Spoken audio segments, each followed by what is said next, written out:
HMS Argus, I49, was a British aircraft carrier that served in the Royal Navy from 1918 to 1944.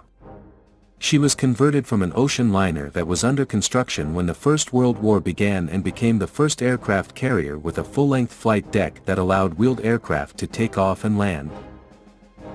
After commissioning, the ship was involved for several years in the development of the optimum design for other aircraft carriers.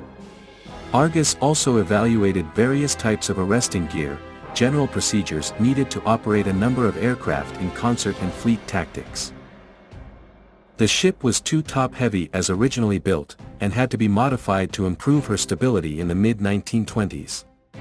She spent one brief deployment on the China station in the late 1920s before being placed in reserve for budgetary reasons. Argus was recommissioned and partially modernized shortly before the Second World War and served as a training ship for deck landing practice until June 1940. The following month she made the first of her many ferry trips to the Western Mediterranean to fly off fighters to Malta. She was largely occupied in this task for the next 2 years. The ship also delivered aircraft to Murmansk, Russia, Takoradi in the Gold Coast, and Reykjavik, Iceland. By 1942, the Royal Navy was very short of aircraft carriers, and Argus was pressed into frontline service despite her lack of speed and armament.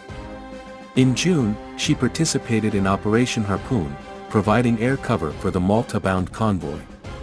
In November, the ship provided air cover during Operation Torch, the invasion of French North Africa, and was slightly damaged by a bomb.